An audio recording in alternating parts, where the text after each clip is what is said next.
Rebecca with Rebecca Recreative, and it is my goal and mission to help you as an entrepreneur to skip the Instagram marketing rat race and just be able to use your website and SEO to get found on Google and find your ideal client. So today I'm going to go into how to use AI to create keyword phrases that people are actually searching for. I use a tool called Ink. You can use really any tool. As a little side note, this tool is kind of expensive, but just do the free version for 5 days and then get rid of it. Okay, so first of all, what are 3 elements of a good keyword phrase? 1, SD, SEO difficulty. So how hard is it to actually rank for that keyword phrase?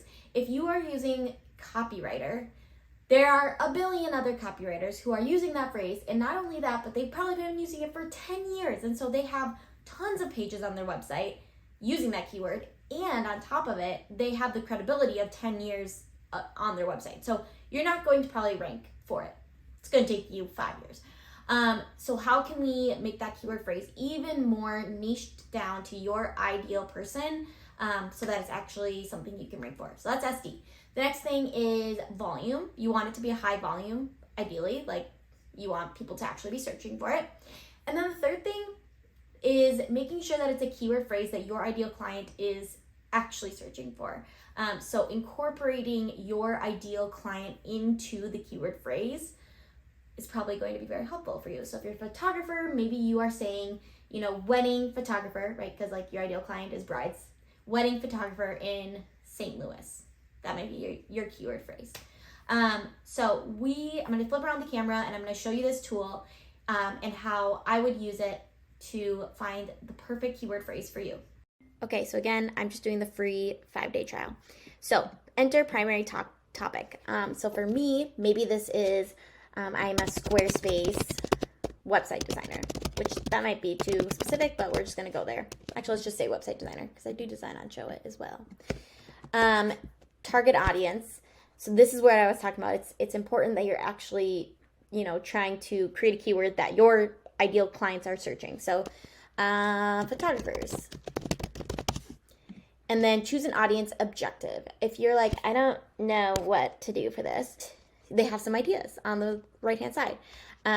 So for me, maybe you want, strategies for creating a compelling website, or you want to learn how to write copy for a website that will resonate with target audience, whatever it is. So put that in and then click Analyze. And it'll go through this whole little process. And then down here, it'll start popping up with some things. Okay, so I just clicked on that little button that had the arrow because it generated these keywords for me. So here are some keyword phrases that I could use. 18,100 is a really high volume. It says the difficulty is 29, which isn't terrible, but I don't know. I almost wonder with that if that difficulty is correct, just because that is a really high volume. So I would think the difficulty would be higher. So you could also double check this against Ubersuggest is a really easy tool. They give you every single day you get 5 free searches or something. And so you just enter in that exact same keyword phrase and they would tell you the SEO difficulty. And I wonder if it's the same. Anyway, so these might apply to me. Maybe they don't.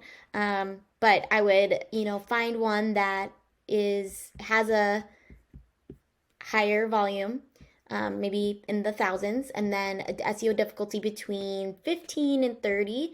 And then I would put that into a document, and I would have that document with with my whole list of my keyword phrases that I potentially would want to use on my website.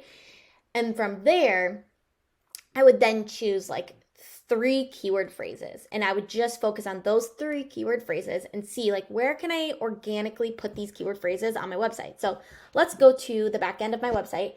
Mine is on Showit, but you can do this on Squarespace as well. And so if I decide my keyword phrase is Showit website designer, let's say, I would then we'll go to just one of my pages. This is my website in a day page. And then, so you just click on it, and then you click on SEO settings, and I would add this keyword phrase organically into the meta description. And then I would just look at the page and kind of see, okay, like where can I just like, again, super organically, you don't want to keyword stuff, add in this keyword phrase. I'm not putting it on every sentence, just a couple times is great. And then from there, blog, like see how, when can you incorporate that keyword phrase into a blog post? Can you write a blog post about, for me, maybe a photography related blog post related to website design? That would be a very easy blog post where I could organically add in the keyword phrase I've come up with. So doing those things right there, you're leaps and bounds beyond what most people are doing.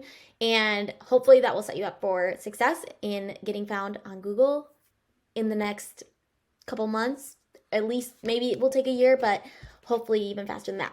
So let me know if you have any other questions about keyword research or AI or implementing the keywords. And remember, I have that freebie linked below that goes through my 3-day SEO challenge, and it shows you all the steps to getting your website found on Google.